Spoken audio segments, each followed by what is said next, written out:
this is the battle that even Elon is playing on Twitter. It's, that there's a change of guard of gatekeepers. It's gone towards the individual and away from the centralized. And so that is a battle that had to happen anyway. It's the battle we've been having in crypto with all of finance. And we're seeing one by one, incredibly, all of finance caving in and saying, yes, this is a better system. In this interview on New Era Finance podcast with Raoul Pal, we uncover how institutional capital is reshaping crypto markets, why understanding exponential growth cycles is crucial, and how to strategically position your portfolio for the next massive wave. Bitcoin is trading at $101,000, a milestone reflecting explosive market confidence. With fresh crypto news spotlighting regulatory clarity, AI-driven DeFi innovation, and global adoption, it's time to embrace this new financial paradigm. Smash that subscribe button for real-time insights, cutting-edge strategies, and guidance on leveraging these unstoppable trends. The issue is people have this anchoring bias on price. So they think 100 is more expensive than 1. But in this weird world of crypto, everything's fractionizable. So you just should be thinking about what are the percentage potential returns going forwards. So let's say Bitcoin usually does about a 3x from the previous high, maybe more, depending where you are in the cycle. So you should be thinking about that return as opposed to the price, because anybody can put 10% of their investments in or 10% of their wages in, whatever. It's a fractionizable asset. So don't look at the number.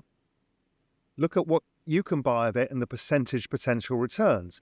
So many people anchor on things that are super cheap because they think, well, one day it could be the value of Bitcoin and therefore I'm going to make 1,000,000x returns. The world doesn't work that way. Bitcoin is really the anchoring for the whole space.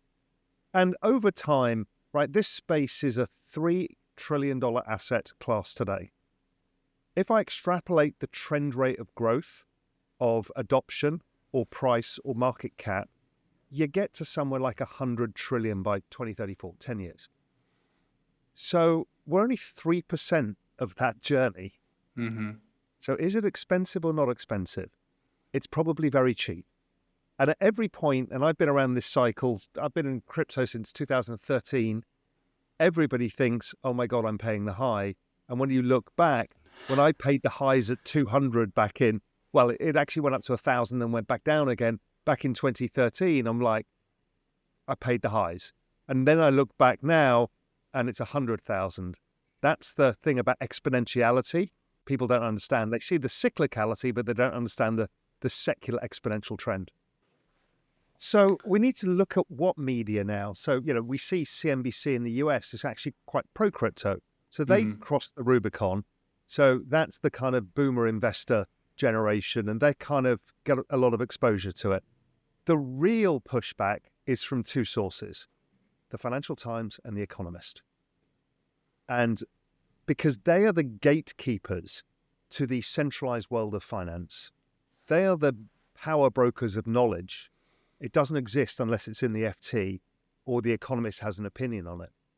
But here is a world that is inverted to what they know. This is a world that came from the bottoms up, from retail, from individual investors, and not from the power brokers and gatekeepers of Wall Street. And so for them, it's a very threat to their understanding and existence. So, what people are getting exposed to is on one side, this traditional, multiple hundreds of years old media, just endlessly snarking and cynical and terrible about it. But they kind of want the attention as well, because they know there's more attention in this space than everything else. But they're seeing the world of podcast, distributed media, new media, all becoming much more focused around this.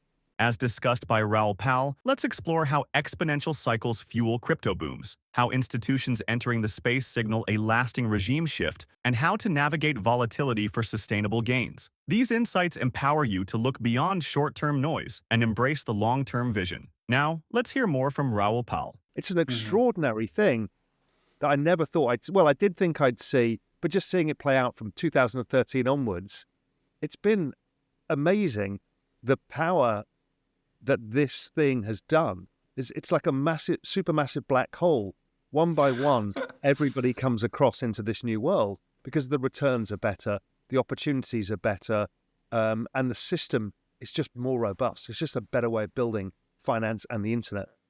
So the first one is there is an industrial savings complex whose job is to say, listen, what you need is diversification and you need us to help you manage it. It's far too complicated for you.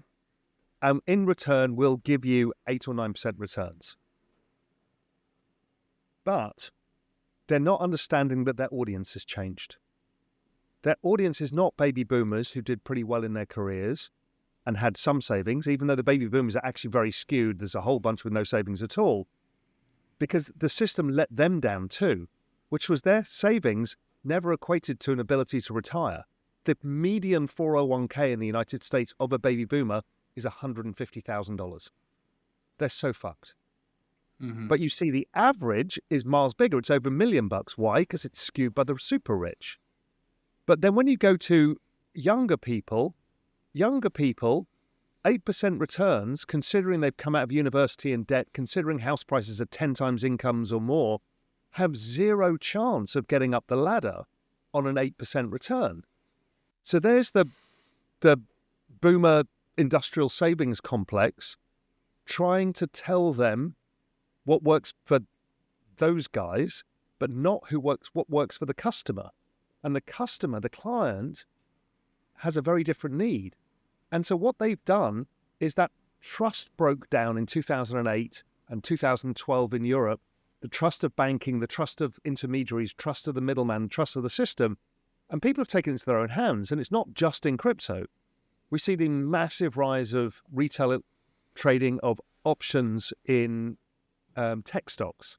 Mm-hmm. Right? It's the same phenomena. People have had to become more speculative in order to get ahead. It's a real thing. So I think that is an important thing to note. It's all about what's the incentive and for whom. Mm-hmm. And we have misaligned incentives right now. The boomer industrial savings complex wants one thing, which is your fees, and we want another, which is performance. And they're not going to give it to us because volatile assets don't make as much fees as stable assets in massive size. It's a simple equation. Mm-hmm. There are 500 million brokerage accounts in the world in traditional finance. That's India, that's China, it's the US, that's Europe. 500 million. There's 500 million crypto brokerage accounts. Yeah. Says a lot. Already, it's going to dwarf the existing system because it's accessible, it's approachable, there's no gatekeepers. It's everybody with a mobile phone anywhere in the world can use it, whether you're in Nigeria, whether you're in the Philippines, whether you're in Amsterdam. So 500 million. So we're neck and neck right now. And as you say, the companies in the space, if they get it right, it's so much more, this higher margin, higher volumes, mm-hmm. And secular growth. While finance itself is not really growing. In fact, if you've got friends working in investment banks, they don't get paid as much as they used to. Their job opportunities are less. They employ less people. There's a secular headwind in finance and a secular tailwind in crypto. To watch the full interview, check the link in the description. Ultimately, thriving in this new era demands staying informed, mastering market cycles, and timing your profit-taking with confidence. Reflect on which strategies best fit your goals and picture where you want your portfolio to be a decade from now. How are you adjusting your strategy to ride out the next cycle's volatility? Which long-term principles guide your short-term opportunities in crypto? Thank you for watching Only the Savvy. If you enjoyed this video, make sure to like, subscribe, and share for more exclusive insights.